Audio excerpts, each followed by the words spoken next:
السلام علیکم ګرانو قدرمنو کتونکو دا وخت موجودین په کراچۍ کې او بیا په لنډي کوتل چورنګۍ کې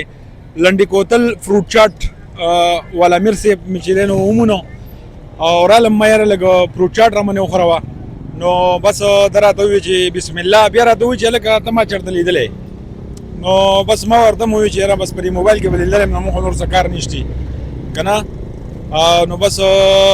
بیا قصه شروع کړه چې هغه پامجان ماما جو نور پاخوا پسې لاړ مې نور پاخوا مزه بس شو ټیک شو مې پېژندلی دی ما د ده سره به خبرې اترې کوو چې کراچۍ ته کله راغلی نوم یې څه دی او د څومره وخت نه د فروټ چاټ دا کار کوي امیر صاحب دا به راته وایي که نه خپل نوم راته ووایه د کوم ځای سره ستا تعلق دی او دلته کې څومره وخت دی زه ضلع شانګرۍ کې زموږ تعلق دی کمال ډېری نه سرخیلو نه او دلته کې زموږ 19 کاله وشو بیا خیره سره نه وتلي 19 ساله 19 سال کراچۍ د فروټ چاټ کار کوي دا راته وایي چې څومره وخت دی فروټ چاټ کار کوي دا تقریبا دغه 15 کاله کېږي دا 15 کاله نو څنګه گزاره به کېږي شکر دی روزي پکې زموږ چلیږي دا چلیږي کله ته څومره وخت پاتې کله ته انشاءالله دې 2-3 میاشتې بعد یا داسې موقع میلاو شي انشاءالله زما کور والا هلته دي که دلته دي نه موږ ټوله فیملي دلته دي دلته بیا ټول ځای او بیا راځئ انشاءالله نه زه چکر منې ځو خالي داسې نه ځو هلته پاتې کېږئ نه لګه نه هلته نه پاتې کېږي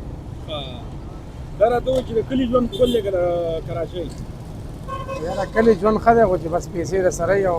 ګزاره دې کېږي نو کلي ژوند ښه دی چې پیسې درسره نه وي پیسې درسره نه وي چې بیا به څه مسافرۍ ته راوځې نو مسافرۍ ته به راوځې خلک خو دا هم وایي چې د کراچۍ د غریبانو مور ده نو دا څنګه حقیقت دی په دې کې دا بالکل یار دلته ډېر مزدوران دي ټول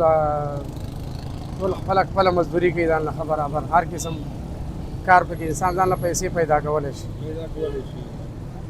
حالات د کراچۍ څنګه نن سبا حالات ښه دي بس غلاګانې ملاګانې ډېرې دي بس نور داسې دغه نشته صحیح ده څه پیغام به ورکوې پښتنو ته بس پیغام دا ده چې خپل کاروبار کوئ کوشش کوئ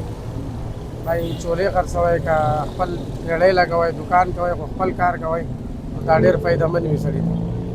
دا پیغام دی ټولو ته او نوم تاسو واغست خپل نوم تاسو خپل څه واغست صفدر علي نوم زما صفدر علي ټیک شو ډېره مهرباني دي قدرمنو کتونکو دا سره صفدر علي امیر صاحب موجود و د شنګلې سره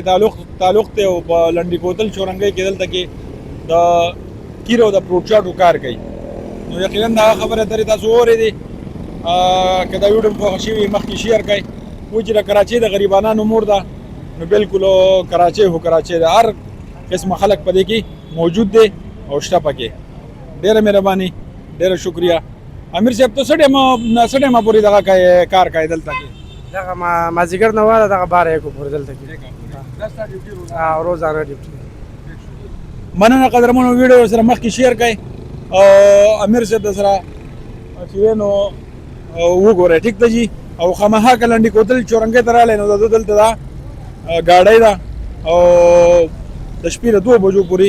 چې نو دی کار روزګار خپل کوي ډېره مهرباني په الله مسپاره ما د کیر ګوره لومبۍ خوړلی په اډوانس کې ډېر خوږ کیر دی لکه تاسو یو خامخا یو ځل ټرای کړئ ها